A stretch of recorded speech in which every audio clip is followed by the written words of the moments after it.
How you going, guys? It's been a while since I've done an update on my 6-foot tank, but a couple of you guys have been asking for it, and anyone who's familiar with what I was previously running, you'd probably notice that a lot's changed. So I was previously running a 6-foot All-American tank. I had things like Oscars, Snooks, I had some silver dollars in there. And as you can see now, a lot has changed. So I've pretty much gone to still a 6-foot tank, of course, same tank, but I've gone to all Africans and all males at that. And probably the first thing you notice that there's 2 exceptions in there. One being the red-based snook, who's an American cichlid, and the other one being the Oscar up there. So those are 2 cichlids that have kind of remained from the American. They've pretty much stayed with the Africans. No problems with those 2 yet, to be honest. So we'll just see how things go. The Oscar, there's nothing really special about him, but he's staying with me for sentimental value because I had to remove his eye. See there, going really close. He's missing one eye. He had a really bad case of pop eye, and no matter what I do, I couldn't fix it. And I had to pretty much take him out. It got to a point where he stopped eating. The eye became green and when infected, he became blind in the eye.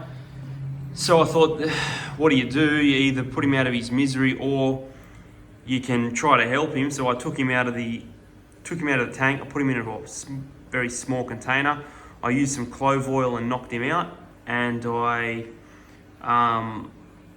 pretty much used some scissors and cut his eye out of his head. It was probably half the size of my hand when I took it out.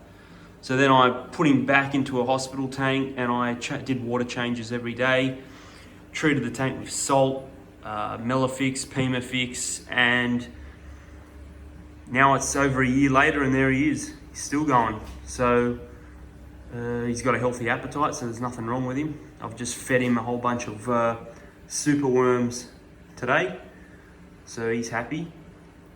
And he's probably got, apart from the frontosa, he's probably got, at least 10 centimeters over every other fish in this tank. And the frontosa doesn't. They just mind their own business. They don't even cross paths. Frontosa stays down there. So that frontosa, just to put in perspective, is probably a 28 centimeter frontosa. Okay. So the Oscar's probably the same size. That's an F1 frontosa. So his parents were wild caught. Okay. So this tank has about 20 to 25 individual fish in there, ranging from your Peacocks, your Haps, and there's some Mbuna in there as well. The main focus will be obviously Africans, but more specifically Lake Malawi. Of course, as I say, there's a frontosa there who's from the other lake. But what do we got in here? So we've got 2 electric yellows. Male electric yellows, so yellow labs, they're also known as. I probably won't give you the name of all fish, I'll just run through each of them. I'll name them where I can. Look, I stocked it up with I used to be into having a particular species, and now I'm really just aiming on, what fish have good colours, from that lake, and what work together. So there's some dragon bloods. There's 3 dragon bloods in here, like that. There they are. You know what? There might be 4 dragon bloods. This may be a albino dragon blood. There's a featherfin cat there. Featherfin cat. Little forest jewel, red forest jewel, and he gets some decent colour, especially on a water change. He'll get really good colour. Now he's looking a little bit drab. These from Madagascar. OB zebra. Right, and there's another OB zebra, and he's up here. This guy was an absolute tyrant. So he's had to go into isolation. He was he was keeping everyone on their toes, so he's gone up there. Got the red empress, male red empress, probably about 15 centimeters. Nice looking fish. So the snook's probably about 20 centimeters, put in perspective.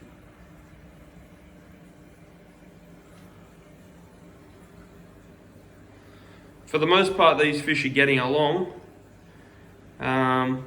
As I say, that OB zebra, I've put him up into the isolation this morning because he was just going nuts. So look, they're probably going to re-establish their hierarchy, and then I may end up with another hyper-dominant fish, which I'll have to take care of. I think I'm not going to commit to getting rid of this guy straight away. What I might do is I'll get some more fish, because the key with Africans, for anyone who's kept Africans would know, is overstocking. So you have to overstock the tank. The more fish you put in there, the more the aggression is spread around. You can see he wants to be part of the action. But yeah, the more fish so I might add a few other individuals in there and just see how he goes once I add a few other fish in there. And you might find that the aggression gets spread around a little bit more, especially if I add maybe some bigger haps in there, thinking maybe a Venustus or something, maybe a Venustus Livingstoni or a Fusco, one of the three.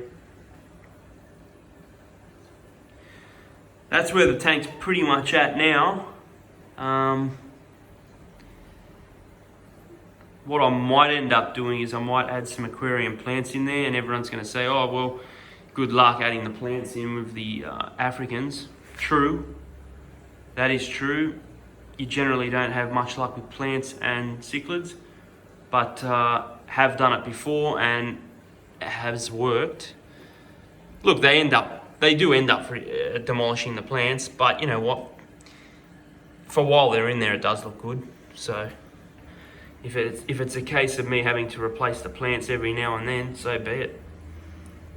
Just include it as part of the tank maintenance. Let's see if we can get a good image of the frontosa.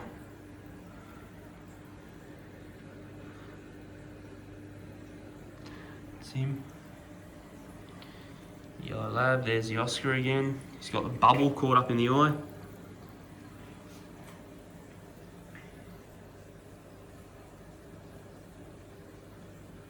So yeah, if anyone's got any questions, let me know. Happy to answer them, try to answer them. I'll probably give you the wrong answer. I'll try my best to give you the answer that I know. Featherfin cat, he camps up here while the lights are on. So what I'm probably going to do is I'm probably going to put a black sheeting over the side of the tank there, not the whole side, just up where his corner is. Try to make that like a dark little nook for him, because he's obviously found that the darkest spot in the tank is up behind the filter. So I'm going to cover the side and try to make it that little bit darker for him, just so he has his own like little cave. Got the camera on the side. So that there, you don't find them too often in the shops. That camera you can log in with your phone and check out your tank anywhere. And of course I've got my lights controlled by my phone, so if I'm at work and I want to show my tank to someone, I can turn on the light and then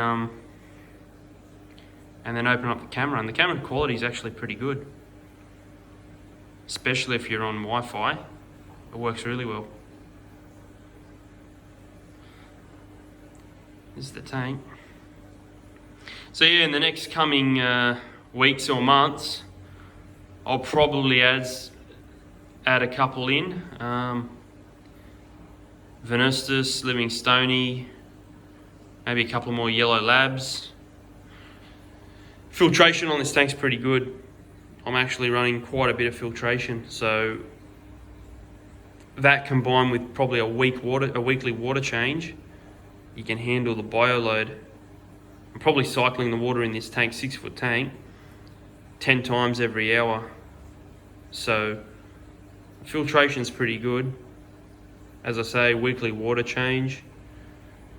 If you ever get any dead fish, don't leave the dead fish in the tank.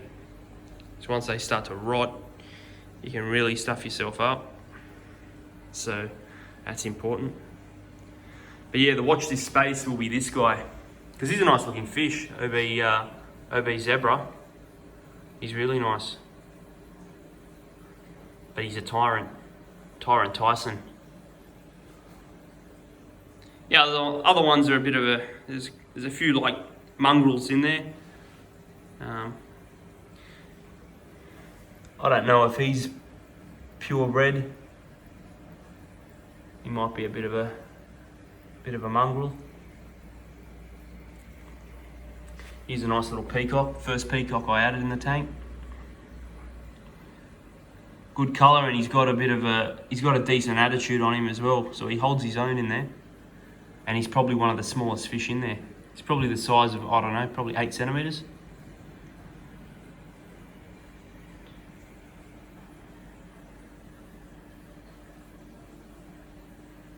Featherfin, I used to have a pleco in there.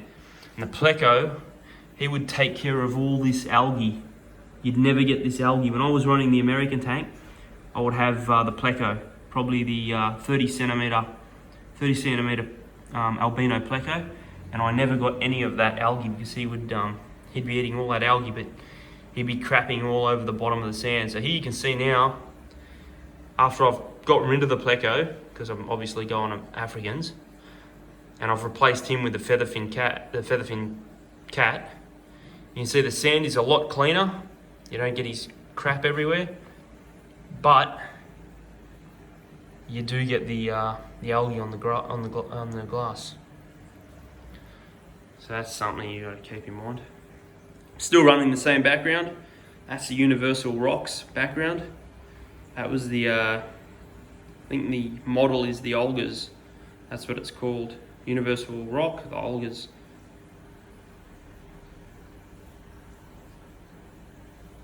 So I might try to do a bit more of an update going forward. Maybe I won't wait 2 years before I do my next update. Because I'd be interested to see I'm interested myself to see how things go. And plus I have plans to, like I said, to add some more fish. It would have been good if I did a video of the operation with this guy. That would have been, I'm sure a lot of people would have been interested to see that. I've shown a few photos to different people and they're amazed, they can't believe it. But this guy's a year on, this is over a year. You know, and he's probably up around, as I say, around the 30 centimetre mark. His other eyes are right. There he is. So I just kind of spot feed him, just to make it a little bit easier for him. I generally open up the top, open up the hood, and I'll just drop the superworms in. So I might do a video next time feeding them, because this tank gets very active on feeding. That's very enjoyable to watch. So alright, you can like the video, you can comment, you can subscribe, do what you want. Ask questions, comments, feedback, opinions, recommendations. Let me know what you're running in your tank actually, I'd be interested to know that. If you're running some Africans, and you've got a 6 foot tank, even if you haven't got a 6 foot tank, tell me what tank you got. I'll be very interested to know what you've got in there and how many you've got in there. Because I know, as I've already talked about, overstocking is the key. That's what you got to do. So I'd be very interested to know what you've got in there. All right, I'll probably do another update pretty soon. So until then, I'll see you later.